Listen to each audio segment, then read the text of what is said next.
El plan económico y el plan de gobierno peronista está aquí atrás. Pablo, ¿cómo estás? Y atrás tuyo está el acto de Ferro. ¿Qué te parece? Y había ahí un compañero con el libro del plan, del programa económico. Esto es Los días más felices, viste que le pusieron un Eh, título. Merecido. Y vos hablaste en ese acto. Un acto para nosotros importante, que no lo hicimos nosotros, lo hicieron los compañeros. El pueblo peronista se movilizó, le puso mucho fervor. Hay que estar parado 3 horas, ¿eh? Y cantando. Y hubo consignas que tuvieron 5 o 6 minutos en el aire. Y nadie manejaba las consignas, se cantaban, como en la cancha. Hubo un fervor muy, muy especial. El pueblo peronista fue convocado con la doctrina y sobre la doctrina nos vamos encontrando. Le dijimos a los compañeros del próximo gobierno, para que sea bueno tiene que ser bien doctrinario. Y los compañeros aceptaron.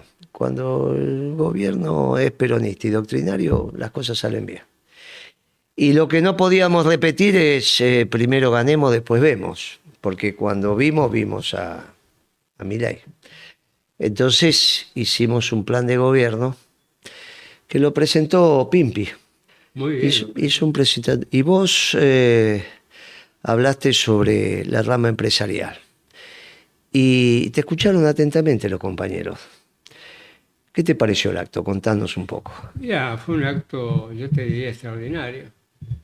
Vos sabés que nosotros, vos también, en el 2000, cuando estábamos en la interna del PJ, también habíamos hecho 2 actos en el mini estadio.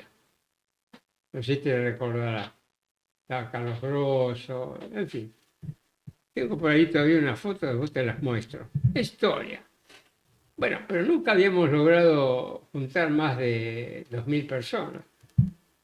Y esta vez, la verdad que no cabía nadie, había 8000 personas. Sí, de 8 a 10. Además, Sí. el fervor de la gente te superaba el fervor, Claro, claro. superaba a los que querían hablar.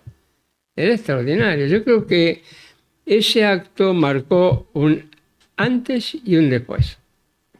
Y lo estoy viendo en los círculos en los que yo me muevo, algunos, digamos, amigos empresarios, algunos amigos de la política. Yo te comentaba un almuerzo que tuve en estos días con un grupo importante de gente que ha tenido responsabilidades de gobierno muy importantes, que por primera vez, después yo me junto con ellos más o menos, digamos, rutinariamente, por primera vez apareció el nombre tuyo y el nombre de lo que estás haciendo sobre la mesa.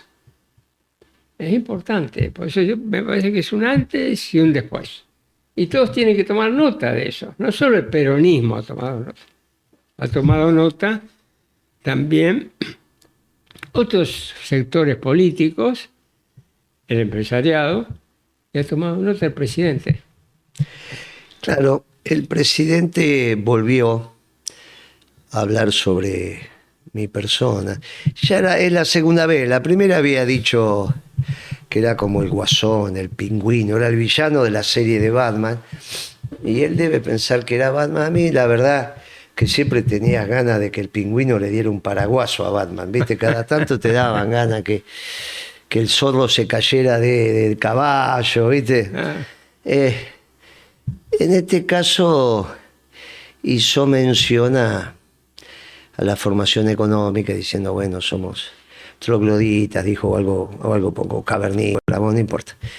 Y la verdad que el presidente, aparte de adjetivar, cometió errores conceptuales gruesos, ¿no?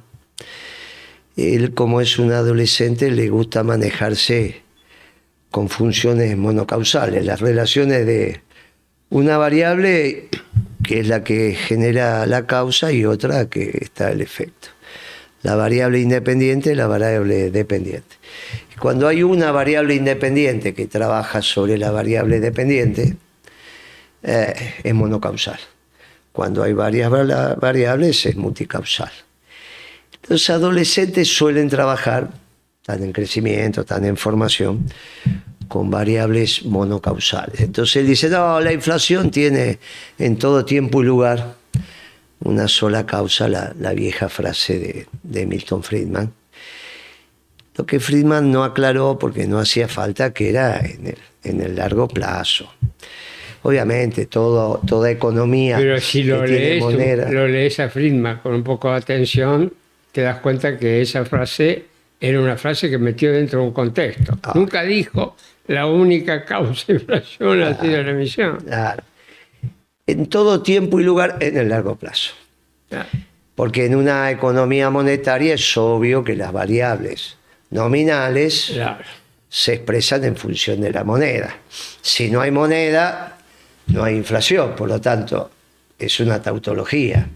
La inflación se expresa por la moneda, si no hay moneda no habría inflación. Si hay permuta, ¿qué inflación vas a tener? Habrá inflación crecerá el precio, un precio, pero no van a crecer todos los precios. A la medida que crece un precio, baja el otro. Bueno, por eso, o sea, es la situación relativa. Si intercambiamos peluquería por banana y se secaron toda la banana, el que tiene una banana va a tener varios cortes de pelo. Pero eso es una tontería. Obviamente, en una economía monetaria, las variables nominales se expresan en esa moneda y, por lo tanto, para que haya inflación, tiene que expresarse en esa moneda y es producto, obviamente, de que hay más cantidad de dinero. Entonces él dice, paremos con la emisión monetaria, paramos con la inflación. Claro, las consecuencias de eso es la depresión económica, no la recesión. Estos bestias que no convalidan la inflación con emisión monetaria llevan a la economía a la depresión. Es lo primero que te enseñan en la facultad. Mira, casi todos mis profesores, yo volví a estudiar de grande, digamos, estudié a los 25 años, empecé la carrera, que era cuando ya habían llegado los Chicago Boys a la Argentina. Y mi facultad fue una de las cunas, junto con la UCA, de los Chicago Boys. Todos los que se habían formado vinieron a ser profesores míos. Casi todos, los que vos conocés ahora, monetaristas, fueron profesores. Ahora, te decía, bueno, es obvio que podemos no emitir nada y terminamos con la inflación. Ahora, ¿cuánto va a durar el gobierno? Ellos mismos te decían, en plena dictadura, ¿cuánto puede durar un gobierno donde usted no convalide la emisión pasada con algo de emisión? Porque si se queda sin moneda, se queda sin transacciones, lleva a la economía a una depresión, lleva a una economía a la depresión. ¿Cuánto tiempo puede durar el gobierno? En plena dictadura de Videla te decían eso, y siendo ministro de Economía Martínez de Oz. Y eran los monetaristas. Claro, eran los Chicago Boys. Entonces, él hizo eso. Achicó tanto los saldos reales que hoy lo que no hay en el mercado son pesos. O sea, en vez de dolarizar, lo más escaso hoy en el mercado son los pesos. Claro, esta situación hizo que obviamente la inflación bajara. A mí me dio 5,9 mayo, seguramente al gobierno le dará 5, él dijo 4 y pico. Bueno, veremos porque a veces el INDEC no corresponde con lo que dice Caputo, a veces son expresiones de deseo de Caputo. No va a ser fácil, el INDEC trabaja bien y no sé por qué el Caputo dijo eso, porque se supone que no puede tener el número, no lo tiene nadie. Obligatoriamente el INDEC le da el número al ministro de Economía unas horas antes de que se publique, y no antes, no se lo puede dar antes. Si no, le estaría dando información calificada. Por ley no se lo puede dar. Tampoco al presidente, no sé. El ministro de Economía se lo manda. El circuito va al ministro de Economía al presidente. Así está estipulado, así es el régimen. Por eso el INDEC en nuestro gobierno dependía directamente del del ministro de Economía, y en una época dependía del secretario de Política Económica. Entonces el secretario de Política Económica se lo daba al ministro de Economía al presidente, si es que el presidente lo quiere saber, y si no, se entera por los diarios. E incluso si el ministro de Economía lo quiere saber, si no directamente sale el comunicado, ¿está bien? A las 4 de la tarde sale el comunicado porque esa información es una información muy importante en el mercado de capitales, ¿está bien? Entonces por eso no puede circular el comunicado, el número de inflación. Si el ministro la tiene, bueno, anda, vaya, yo creo que es una estimación, no creo que el INDEC se lo haya dado. No me parece que Marcos Lavagna esté violentando las normativas vigentes. No debería. Así que si el ministro lo dijo y se aventuró a decir que empieza con 4, son cosas del... Me parece a mí que son cosas del ministro. No debería tener la información. Pero lo que sí es cierto es que este esquema económico que ha planteado el gobierno tiene un defecto de base que es que ha llevado a la economía a la depresión. Porque claro, te quedaste casi sin saldos reales para las transacciones. Digamos, la demanda de dinero que tiene la demanda transaccional, tiene la demanda que tiene que ver con que si vos te querés ganar unos pesitos en la tasa de interés, y tenés la demanda de dinero que tiene que ver con precaución, ¿no? La platita que tenés en tu casa por si te pasa algo.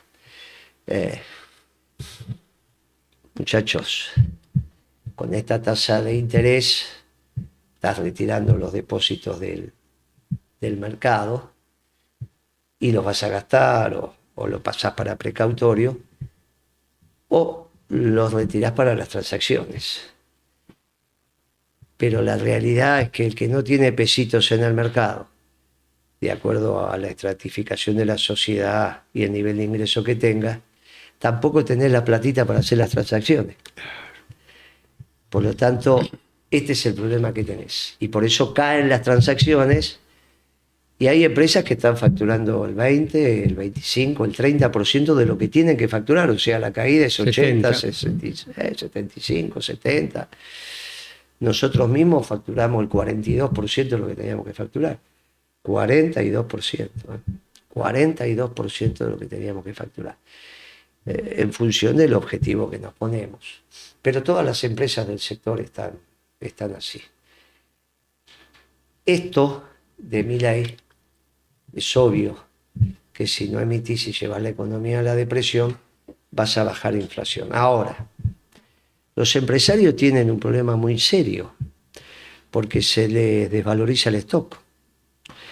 Miren, cuando la inflación va al alza, el empresario puede tener un efecto de riqueza. Tiene el problema de las ventas que hizo a plazo, de lo que tiene a cobrar y que por ahí, cuando recibe la plata vale menos. Pero el stock se valorizó por esa historia contable del último entrado, el primero vendido. Así es como el empresario se cubre de la inflación. El último producto que entró, al precio que entró, es el primero vendido. Entonces haces el precio por el último que repusiste. Pero todo tu stock se valorizó el mismo. Ahora, cuando haces ofertas y los precios bajan, también te pasa eso con el stock. Claro. El último entrado es como vos valorizás el stock, es el primero vendido. Por lo tanto, cuando va al revés el tema, el ejemplo extremo de esto son las compañías, las empresas constructoras, sobre todo las viales, obra pública, mantenimiento, obra pública. Porque esas son de empresas que tienen un patrimonio de millones de dólares. Cada maquinita de esas que uno ve en la ruta no vale $50.000. Esas máquinas son máquinas pesadas. Por ahí tiene 10 máquinas de ese tipo, más 4 trailers, más esto, más aquello, más el personal. 5, 6, 7 millones de dólares. Y ese hombre vivía con $8.000, $10.000 por mes. ¿Está bien? 10 millones de pesos. Con ese patrimonio tiene su lógica. Entonces tenía las expensas de su country, su escuela de gestión privada, tenía su club. La esposa iba o la que fuera hacía las compras para su casa. ¿Está bien? Ahora, el problema es que pasó a tener un patrimonio tendiendo a cero, porque ¿a quién le va a mandar a vender máquinas viales si no hay obra pública? Y ya los $10.000 no lo tiene. Obviamente que los pobres viven muy mal, Pero ese hombre empieza a vivir muy mal también, ¿eh? Y esto es lo que le empieza a pasar al sector empresarial cuando ve que toda su mercadería vale menos. Pero a su vez, los vendedores en la calle tienen el problema de que llevan una oferta y le dicen, ¿y si la semana que viene me venís con una oferta más agresiva? Te compro la semana que viene. Cuando los precios aumentan, el vendedor dice, comprame ahora que va a aumentar. Y bueno, algún pedido saca. Cuando los vendedores van con una oferta, el que tiene que comprar dice, si la semana que viene me venís con una oferta más agresiva. Y acá hay una tensión entre los que ya no venden y bajan los precios incluso debajo del margen que ellos tienen y venden quizás debajo del costo de reposición, pero para tratar de sobrevivir y tener la plata de los costos fijos, o los que dicen, mira, no voy a sacrificar más margen porque si sacrifico margen no genero la plata para mantener mis costos fijos. Y entonces tengo un problema. Vos, costo variable más costo fijo es el costo total. El costo variable en este caso es de la mercadería, insumos si vos producís, o mercadería si sos un distribuidor, y el costo fijo son tus costos. Y vos desde ahí sale tu margen. Vos tenés que vender con un margen determinado para que, cumpliendo el objetivo de venta, esté la rentabilidad empresaria y cubierto todos los costos fijos. Dentro de los costos fijos hay una diferencia muy grande si pagás o no pagás alquiler, y a su vez si tenés amortizado o no los bienes. Porque si no lo tenés amortizado, tenés que guardar plata para reponerse. Si lo tenés amortizado, sabés vos si ya te está viniendo el nuevo o si no vas a reponer y sabés lo que hiciste. Ahí es la decisión empresarial. Ahora, que vos entres a tu negocio y sientas que cada vez tu negocio vale menos, es un lío, ¿eh? Esto que parecería que es satisfactorio en el sistema capitalista te impide invertir. Porque ¿para qué vas a tener stock si todos los días vale menos? Y el stock es inversión. Variación de stock es la inversión que hubo de periodo a periodo. También puede haber variación negativa, que es lo que empieza a ver cuando vas a hacer stock. Tampoco si tenés plata, si cobraste y te sobra plata y no querés comprar porque va a bajar de precio, haces lo mismo que hace tu cliente con vos. ¿Y qué haces con la plata? La pones en un plazo fijo y te la come la inflación. Y si encima no estás cubriendo los costos fijos, tenés que vender tus dólares. Este es el primer gobierno que destruye el ahorro. Y si destruye el ahorro, destruye la inversión. Y si destruye la inversión, no hay sistema capitalista. Porque la base del sistema capitalista es la inversión. Este pibe que siempre dijimos que era anarcocapitalista, es más anarquista que capitalista. Es un problema eso, porque está destruyendo el sistema. Bueno, él lo dijo. Claro, pero una cosa es que destruya al Estado y otra cosa es que destruya el sistema capitalista. Porque si destruye al Estado y sus fuerzas armadas y sus fuerzas de seguridad, eso le sirve a los amigos chilenos. El pueblo lo dejo aparte, pero al Estado Mayor chileno y a la clase política chilena que dijo que tiene que rediscutir de vuelta a la Patagonia con la Argentina, porque cuando nosotros nos quedamos con la Patagonia ellos estaban en guerra con Bolivia y con Perú, cuidado, eso no hay nada que rediscutir. Ahora, para eso precisamos los cuadros del sistema de defensa, que son los suboficiales y los oficiales de nuestras Fuerzas Armadas. Obviamente, si vos destruís el Estado argentino, vas a destruir el Poder Ejecutivo. Dentro del Poder Ejecutivo están las Fuerzas Armadas, porque el comandante en jefe de las Fuerzas Armadas es el presidente, que es el Poder Ejecutivo. Casualmente es el Poder Ejecutivo. Por lo tanto, él quiere destruir el Estado. Supongo yo que los tres poderes, quiere destruir también las Fuerzas Armadas. Los chilenos, papita para el loro. ¿Qué más quieren que la Argentina se quede sin cuadro de conducción del conjunto de la nación que va a estar en armas para defender la patria? Bueno, esto generó una situación muy delicada y parecería ser que ya sabemos quién le financió la campaña a Milei. Cuando dice, che, ¿de dónde sacó la plata Milei? Y bueno, ahora por los frutos se conoce el árbol. ¿Está bien? Parece que los chilenos, entre otros, capaz que los británicos también. ¿Qué más quieren los británicos también? Claro, este es un proceso muy delicado. Ahora, acá llegamos de la inconsistencia de la concepción económica de Milei. No sabe economía. Yo les aconsejo que miren ese Twitter que él sacó, que está dando vuelta por ahí en ese... Porque cuando habla de nosotros, más para ahorrarle un poco de trabajo, se lo vamos a poner.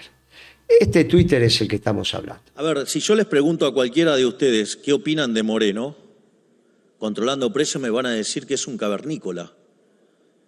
Ahora hay que ser fatalmente arrogante, peor que Moreno, creer que uno puede controlar los precios presentes y los precios futuros. Y la tasa de interés es eso, es el precio relativo de los bienes presentes respecto del futuro. Es decir, que cuando ustedes controlan la tasa de interés, ustedes están pretendiendo controlar los precios presentes y los futuros. Es decir, aquellos que le hablan de la tasa y esto son peores que Moreno, para que, digamos, conceptualmente. No solo eso, sino que además niegan la naturaleza monetaria de la inflación, pero no solo, sino que lo que hay que entender es que hay que desterrar esa aberración keynesiana de que la tasa de interés se determina en el mercado de dinero. Es decir, la tasa de interés existe porque existe el tiempo, no porque existe el dinero. Presidente, tiene un lío, presidente. Como todo adolescente, usted piensa que las funciones son monocausales. No, es una polinómica. También para la inflación. Obviamente que hay un efecto monetario en el largo plazo, pero en el corto plazo hay por lo menos 3 o 4 causas más, de demanda, de oferta, de cuellos de botella. Pero también tiene un lío con la tasa de interés, porque si es una relación entre el precio futuro y el precio presente, y la tasa de interés es positiva, significaría que ¿qué va a pasar con los costos y con los precios? Se supone que se invierte en el sistema capitalista para bajar los precios.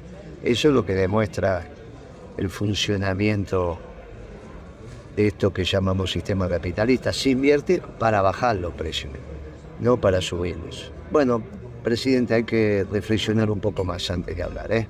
Hay que reflexionar un poco más.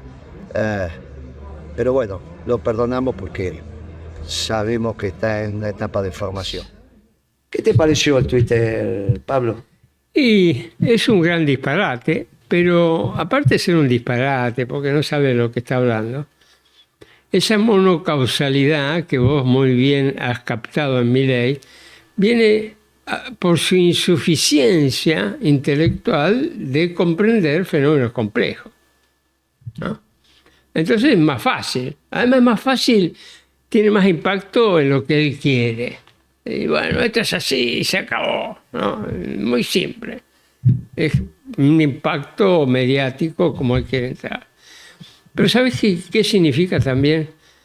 Yo te dije que el acto de Ferro fue un antes y un después, sí, que tuvo repercusiones en todos los ámbitos, hasta en el gobierno. Se vio obligado Milei a ponerte ahí. Se vio obligado. Porque por algún lado tiene la presión, o él siente la presión de los planteos que estás haciendo y que está haciendo el espacio.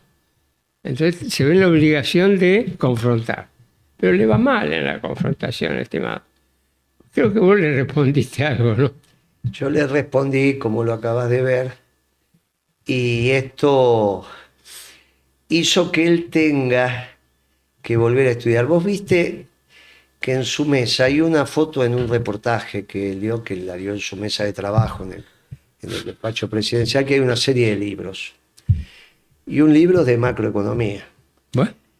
Que creo que es un libro que hizo Sturzenegger, introductorio a la macroeconomía. No va a aprender mucho por ahí. No va a aprender mucho. Creo que es de Sturzenegger, me parece. Pero no va a aprender mucho. Pero aparte, no es que vos lees un libro de macroeconomía y aprendes. Claro. Son años de decantar. Claro. Ya que cita tanto a Friedman, y que está bien que lo haga nosotros, Friedman tenía otro mensaje muy interesante para los economistas, que era: mijo, si usted quiere saber algo de economía, 15 años de ejercicio de la profesión. Después que te recibiste, obviamente. O sea, vos te recibís, 15 años, yo me recibí a los 30, bueno, con cierta madurez, pero los pibes que se reciben a los 25, a los 26, según Milton Friedman, recién a los 40 empiezan a entender algo. Yo le dije algo así a Cristina: mire, el ministro de Economía tiene que ser arriba de 50, porque ha vivido, entienden qué es lo que ha pasado en el mercado. Milei está arriba de 50, pero el problema es que nunca trabajó en el sector privado, siendo empresario. Era evaluador de proyecto, de un proyecto en el Grupo América, que es el de unir el Atlántico con el Pacífico por ferrocarril, digamos, ¿no? Ujú. Bueno, es un proyecto de Unequian, tiene muchísimos años. No digo ni que es mal ni buen proyecto, ¿no? Digo que es un proyecto interesante, que la fortuna de Unequian no le da para hacerlo, necesita que los avales, claro, los avales del Estado, del gobierno argentino, del gobierno chileno, la capacidad que tiene él y de explicándole a los decisores del gobierno de ambos lados que ese proyecto le sirve. Bueno, son créditos internacionales y los tiene que avalar el gobierno. Él pone, obviamente, hizo el proyecto, mantiene una unidad de ejecución de ese proyecto, y esa unidad es donde participaba Milei. En ese proyecto, ¿no? No es que era economista del Grupo América ni nada por el estilo. Y esto nos remite al desembarco del actual ministro, del jefe de gabinete, ¿no? Porque ¿qué nos ha pasado? Se fue Pose y entró Franco, los dos del Grupo América. Ujú. Vos a uno lo conocés seguro, Sí, seguro. que es Franco. Franco. A Pose yo no tuve el gusto, y quizás vos tampoco. ¿Por qué? No. Porque era un muchacho de la gestión, Claro. del Grupo América. Ah. No era un muchacho del staff Mm. o del lobby del Grupo América. Franco era un muchacho del staff, del lobby. No es un muchacho de gestión, era un muchacho que hablaba con la política, con los funcionarios, con las cámaras. Tipo Scioli. Claro, por eso cuando Scioli fue gobernador, fue de presidente del Banco Provincia. Ahora, los dos sabemos que a los bancos oficiales, sobre todo en Nación y en Provincia, lo maneja la línea, lo maneja la gerencia. Vos podés cambiar el gerente general, pero los gerentes son los que llevan la memoria del banco y el conocimiento del banco. No es que llega un ex senador, diputado, bla, lo pone de presidente del BID, No, sabe no, lo sí, que tiene que hacer. Entonces la línea en esos bancos es muy importante. Cuando Franco fue designado presidente del Banco Provincia, reemplazando a Lustó, mira las vueltas de la vida. Cuando Lustó viene y me cuenta esta historia, que ya la conté varias veces, esa anécdota, el que lo reemplazaba era este muchacho Franco. Ahí lo conocí, pero no es un muchacho de gestión, es un muchacho de staff, ni bueno ni malo, es un rol que cumple. Distinto era este Pose.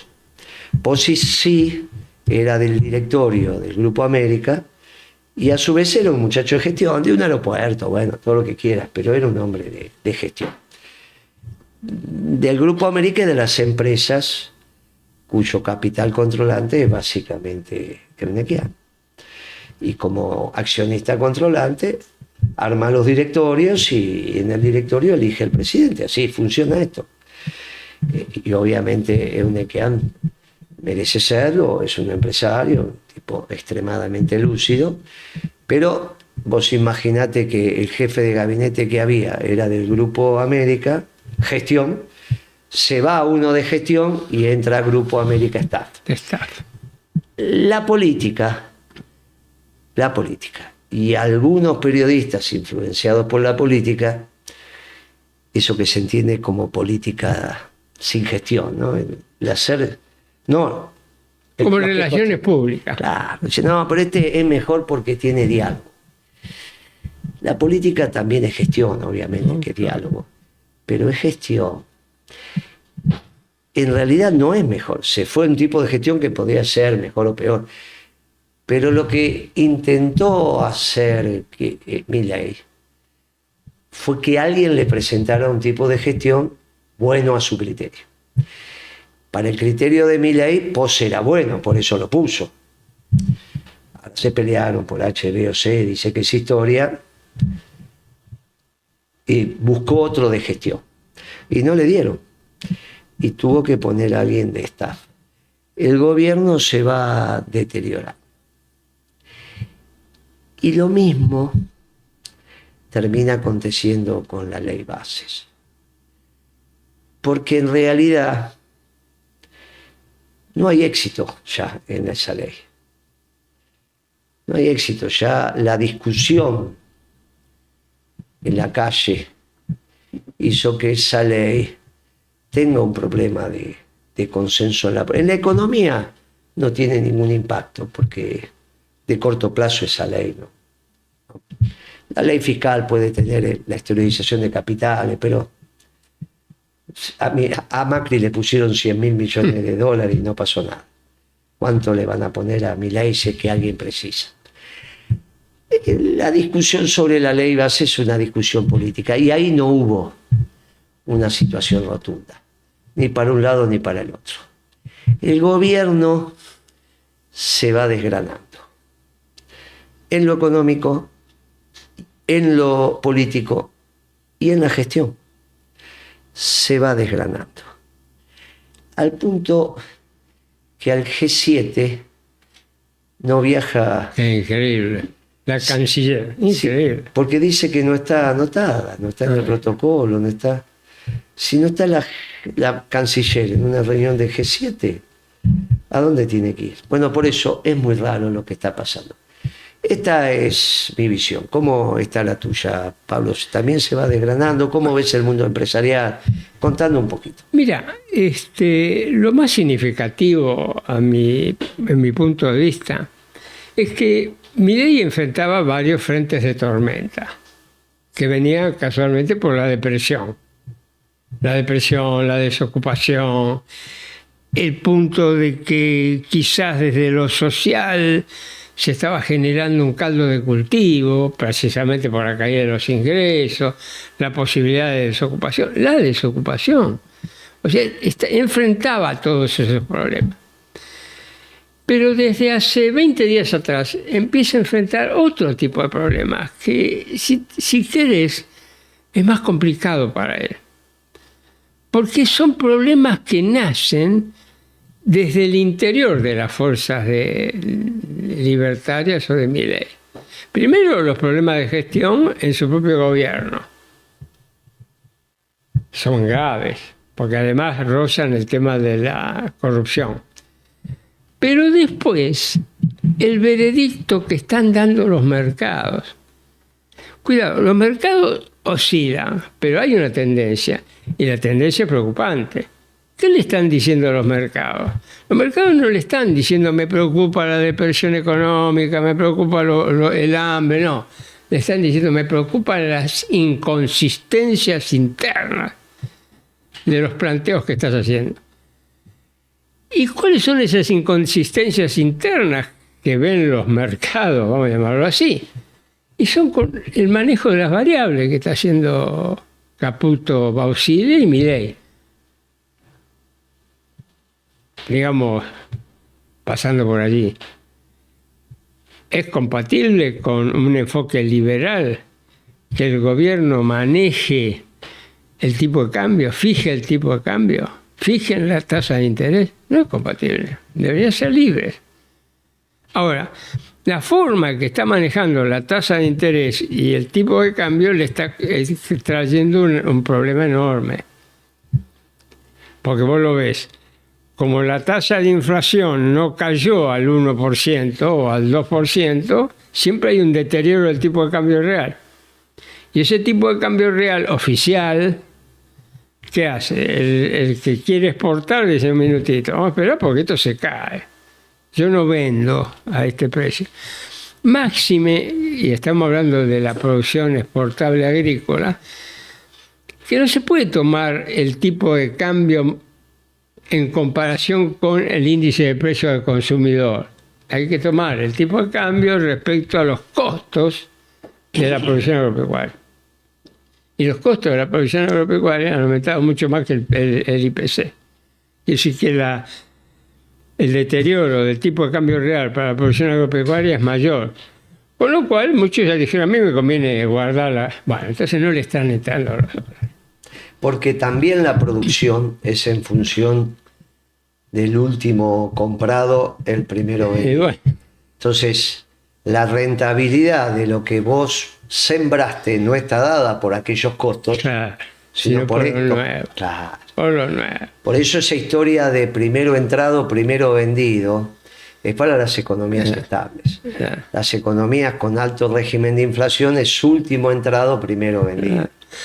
Y entonces el productor lo que hace es la rentabilidad en función de lo que hoy le cobran la semilla, el combustible, no lo que gastó en su Y momento. porque lo va a tener que pagar. Claro. Lo va a tener que Porque es la pagar. actualización de su capacidad de compra. Ay, Él tiene que recibir un dinero que por lo menos le empate la capacidad de compra que tuvo cuando lo hizo. claro.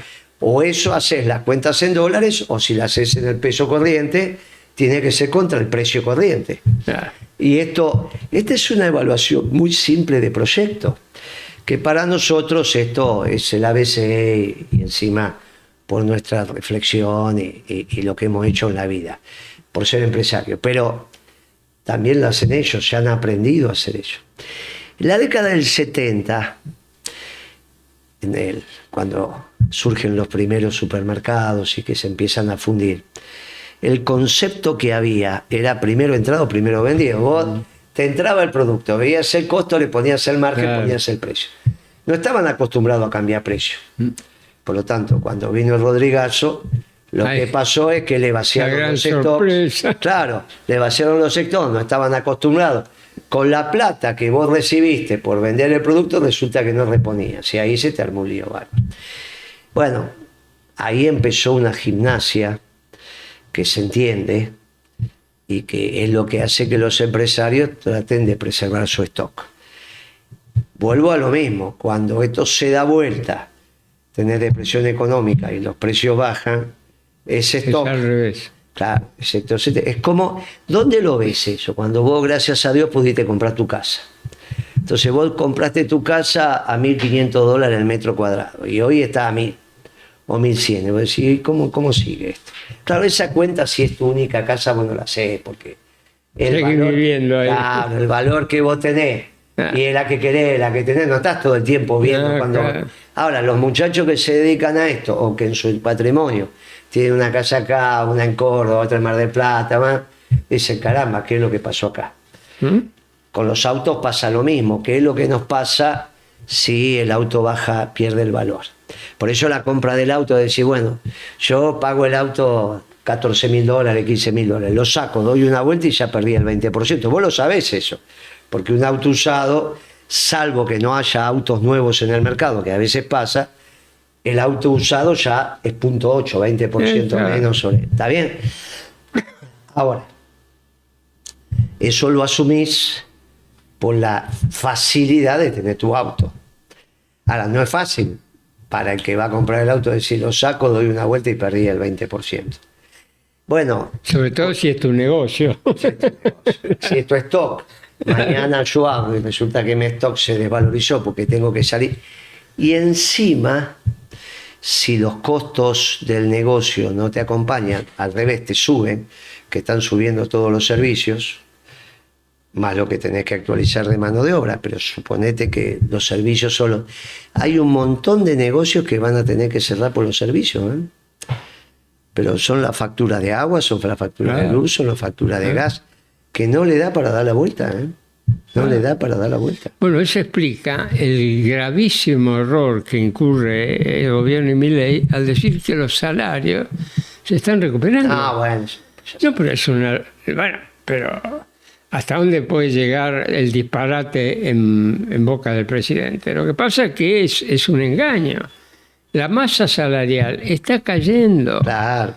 Estimado presidente, como vos te gusta a veces, estimado presidente, la masa salarial es ocupación por el salario promedio.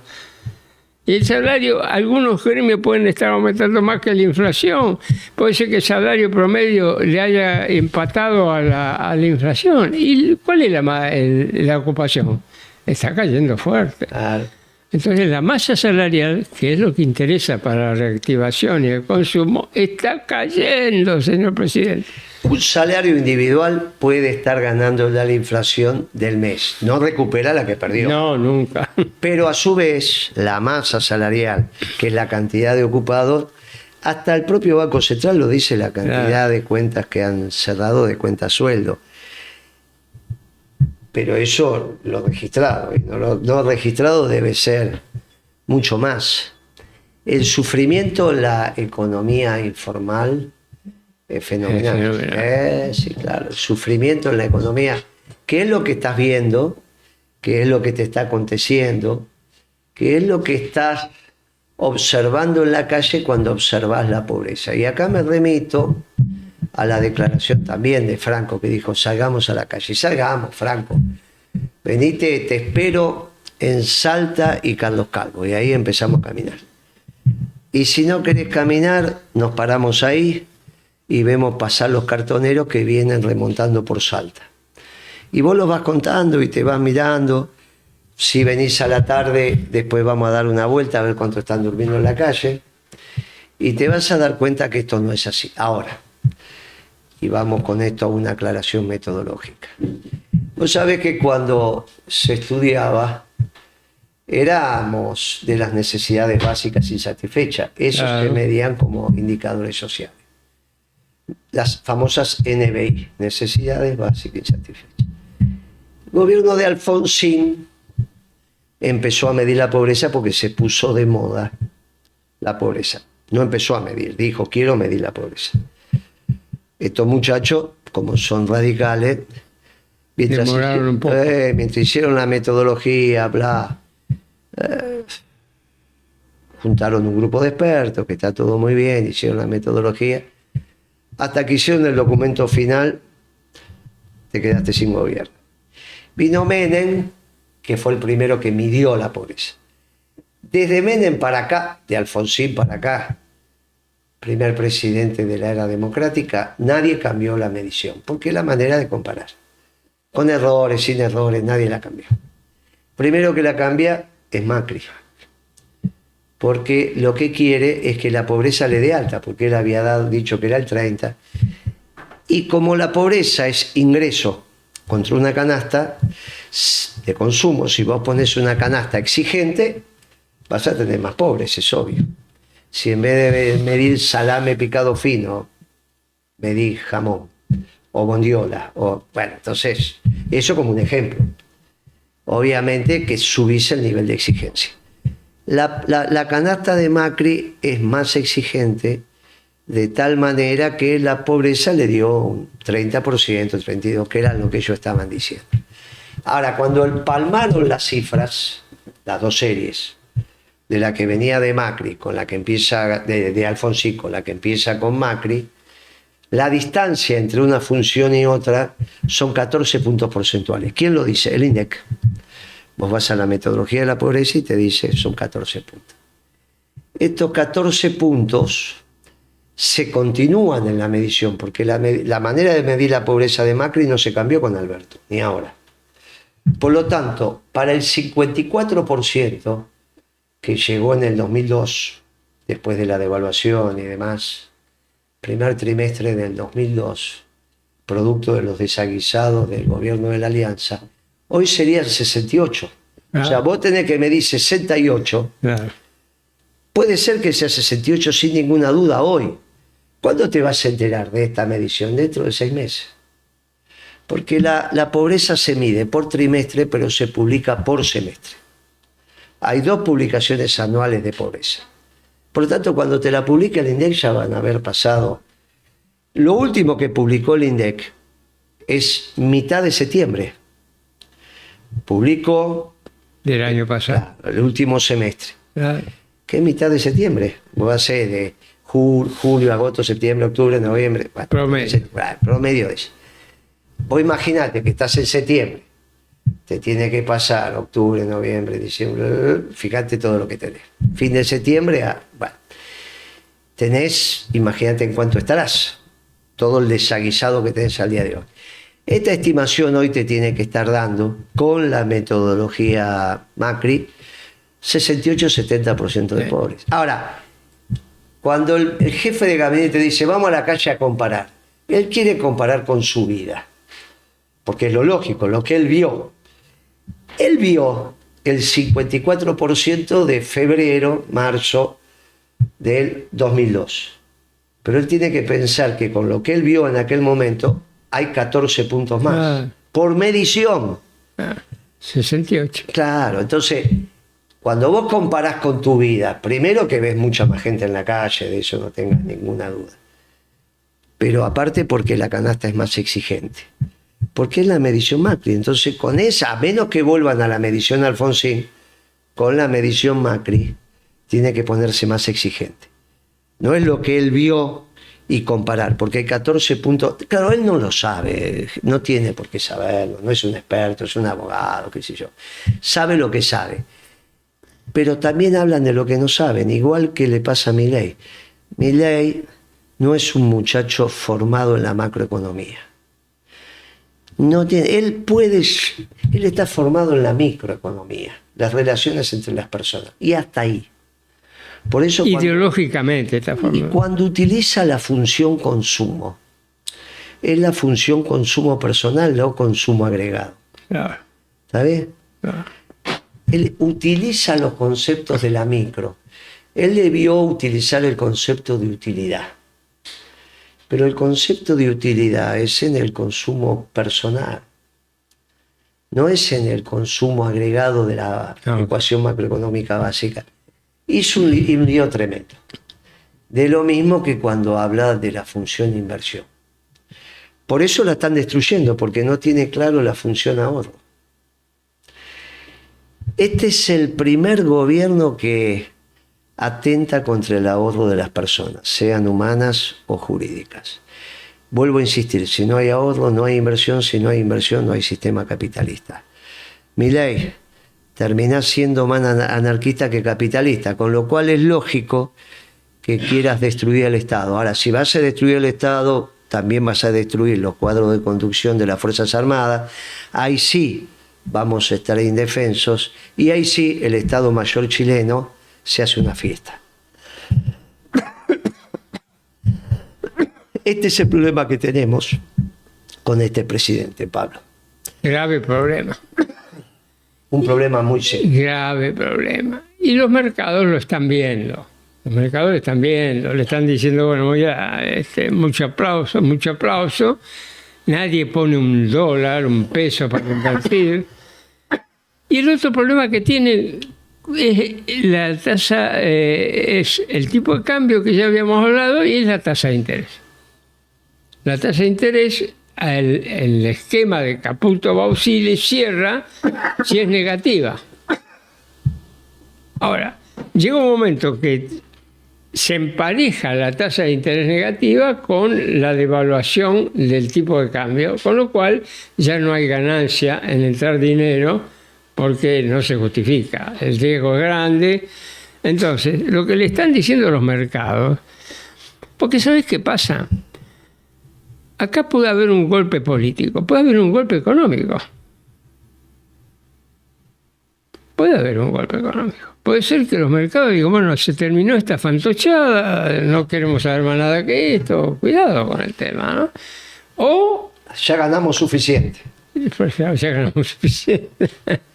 Cuidado que alguna vez Alfonsín lo juntó y le juntó a los famosos capitanes de la industria. Lo cuenta Chiche Hermul esto, ¿no? A mí me lo contó diciendo que él estuvo ahí. Juntó a los capitanes de la industria, como lo llamaba Romay, sí, y le dijo, denme una mano. Vos, Mañeto, denme. Y no, puestos menores.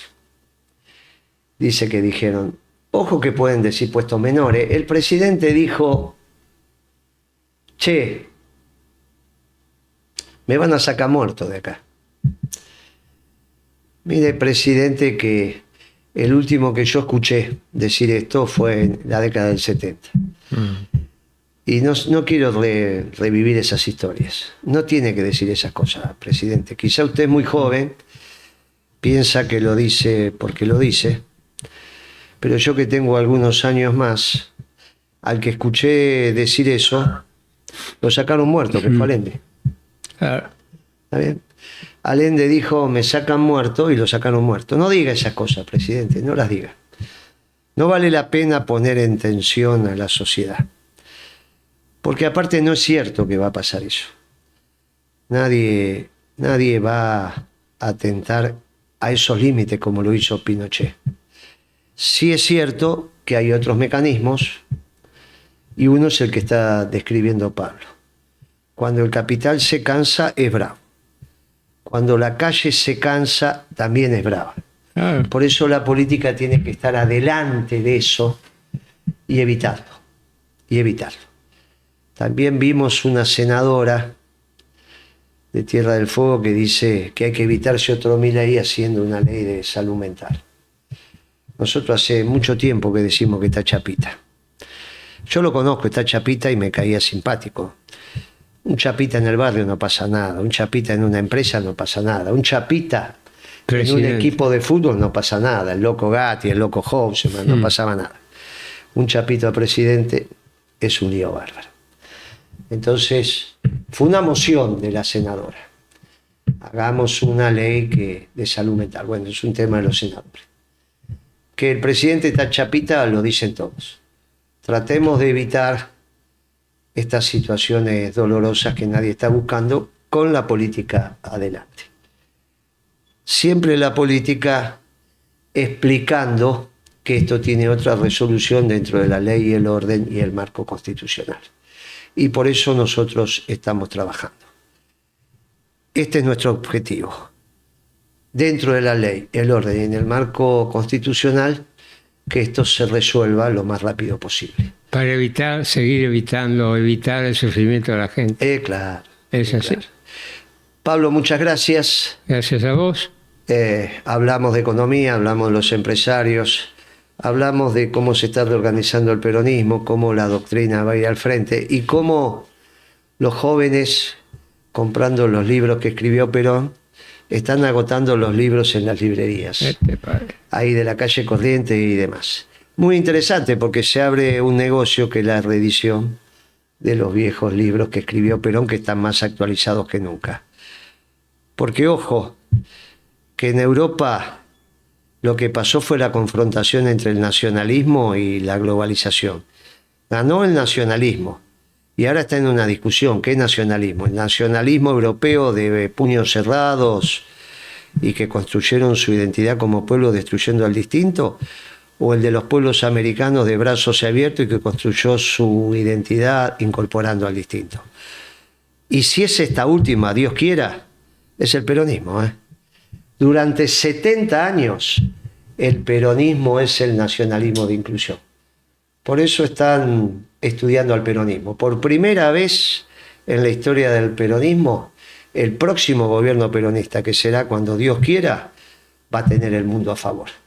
Muchas gracias, Pablo. Nos vemos la próxima. Gracias.